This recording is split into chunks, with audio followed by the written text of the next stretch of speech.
Ya sebenarnya eh, ide eh, menempatkan bahasa daerah sebagai muatan lokal ini sebenarnya bukan sesuatu yang baru ya. Kita ini sebenarnya sudah agak telat ya mulai Oke. sekarang. Karena ide ini kan sudah mulai tahun 94, kurikulum 94. Mm-mm. Ya, itu sudah ada ya yang namanya kurikulum muatan lokal dan salah satunya itu ada bahasa. Mm-mm.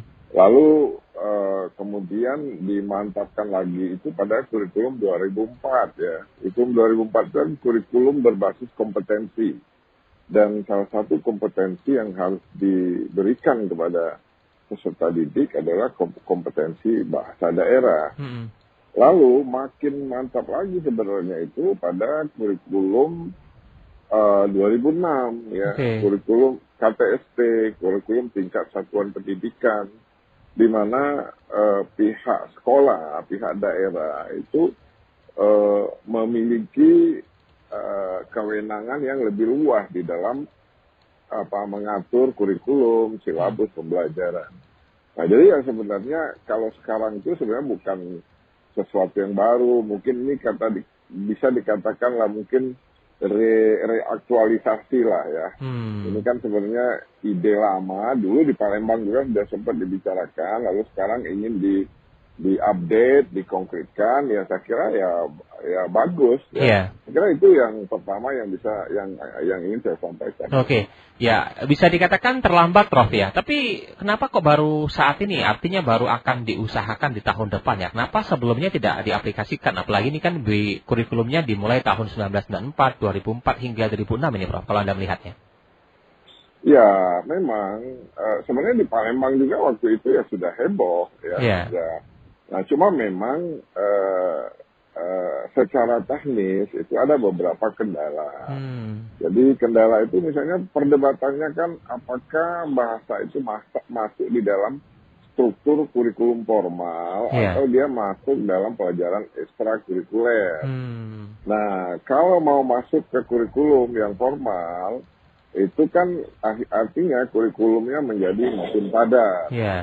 Nah, saya kira sementara di Indonesia itu kan seperti kita ketahui, kurikulum sekolah kita itu kan termasuk kurikulum terpadat di dunia. Mm-mm. Nah, jadi memang tidak mudah kalau idenya ingin menambah pelajaran ya. Ini sekarang pun saya kira kalau ingin memasukkan bahasa daerah ini sebagai pelajaran yang masuk di dalam struktur mata kuliah, saya kira ini juga tidak gampang ya karena ada Oke. kaitannya dengan penambahan jam pelajaran. Iya. Tentu guru juga kan, kalau guru itu kan tidak cukup satu dua kan. Mm-mm. Ya, kalau diterapkan di satu sekolah ya semua sekolah harus mendapatkan. Nah, ya ini yang saya kira perlu kajian-kajian, studi kelayakan, ya jangan tergesa-gesa. Jadi persiapkan betul, yang sampai ini nanti justru kita karena tergesa-gesa, lalu nanti realisasinya itu tidak berjalan dengan baik. Iya. Ya, yang kita harapkan juga keberlanjutannya ini tetap bisa bertahan lama ya dalam mengaplikasikan terkait dengan muatan lokal bahasa Palembang ini. Tapi keterangan yang kami terima dari PJ Wako Palembang Pak Ratu Dewa bahwa pelajaran muatan lokal bahasa Palembang bisa dilaksanakan setelah Kemendikbudristek menyetujui rancangan perwali tentang pedoman pelaksanaannya dan kurikulumnya dilaksanakan di tahun ajaran 2024. Artinya, apakah memang baru diajukan ditandatangani atau memang proses yang cukup lama dalam pengajuan ini, Prof, kalau Anda melihatnya? Ya, seperti saya katakan tadi, kalau tahun 94, tahun 2004, dan kurikulum 2006, itu sebenarnya tidak perlu lagi ada izin dari Oke, Kemendikbud. ya. Nah, karena waktu itu memang daerah itu diberikan ruang dan kewenangan. Tapi kalau sekarang kan kita pakai kurikulum merdeka nih. Iya, iya. Nah, ini memang harus ada prosedur yang Oke. dijalankan. Jadi benar saya kira Pak Wako, Pak Ratu Dewa itu jadi memang jangan tergesa-gesa. Jadi ini harus dikoordinasikan dulu dengan pihak Kemendikbud ya. Saya yakin Kemendikbud juga akan setuju. Cuma mungkin formatnya seperti apa, apakah penambahan pelajaran atau masuk dalam pelajaran ekstrakurikuler atau dalam bentuk lain, itu nanti ya kita tunggulah. Oke. Baik, jadi prosedur secara teknis bagaimana mengaplikasikannya di lingkungan sekolah, ini yang perlu diperhatikan untuk selanjutnya, Prof ya? Ya, karena kan tidak mudah, karena Iya. implikasinya itu kan penambahan jam pelajaran, penambahan tenaga guru, Mm-mm. sarana prasarannya, bahan ajarnya harus disiapkan, ya. Mm-mm. Nah, tapi selain itu, saya kira yang penting juga, ini kalau menurut saya ya, Iya. apakah tidak lebih baik kalau namanya itu bukan bahasa Palembang, Oke. tetapi budaya Palembang, Oke. ya. Nah, kalau bahasa itu kan hanya memperkenalkan bahasa. Terbatas gitu, Prof ya?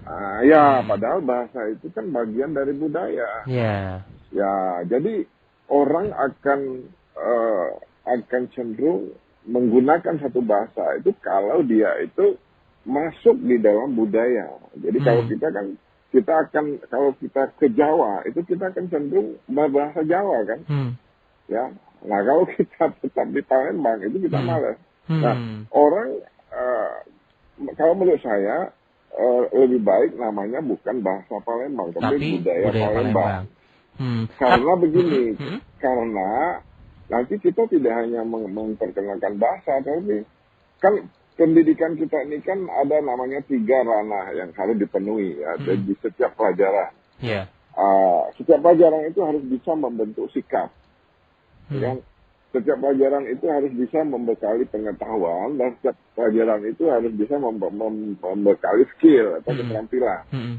Nah, untuk membentuk sikap itu kan tidak cukup melalui pelajaran bahasa saja, tapi melalui pelajaran budaya gitu kan.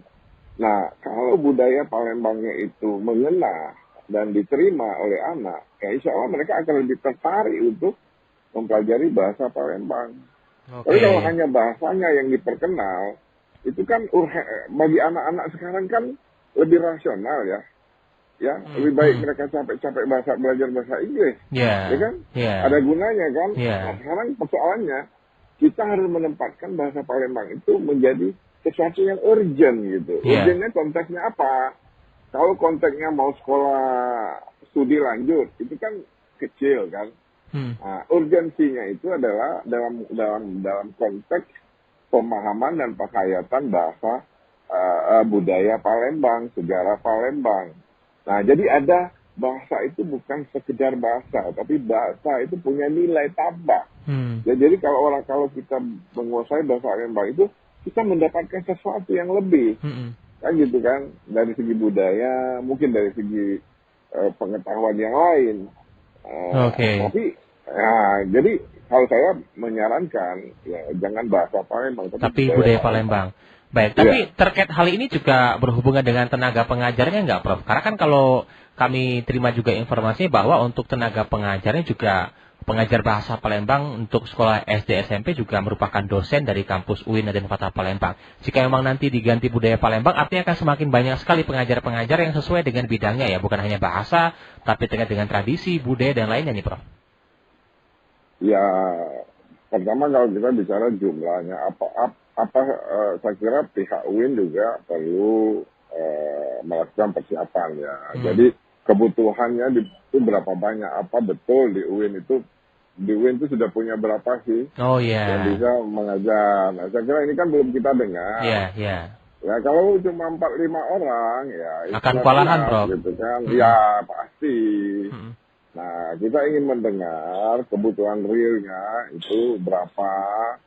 Ya mungkin nanti UIN itu hanya menjadi pusat pengembangan kompetensi pengajarnya. Jadi pengajarnya boleh dari UNSRI, boleh dari PGRI, tapi nanti UIN mungkin yang mengkoordinirnya, membuat pelatihan-pelatihannya. Tapi kalau semua dari dosen UIN nggak mungkin. Ya saya paham lah ya, artinya nggak banyak juga di UIN itu yang menguasai bahasa Palembang. Ya, jika dibandingkan dengan jumlah sekolah yang ada di kota Palembang, tentunya akan cukup menyita waktu cukup padat ini, Prof ya. Lah iya. Jadi ya makanya visibility studies-nya, studi kelayakannya itu harus dibuat dulu. Ya, jadi harus ada studi kelayakannya, harus ada pilot projectnya, harus ada naskah akademiknya. Ya, nah jadi jangan gerasa gerusu, ya kan?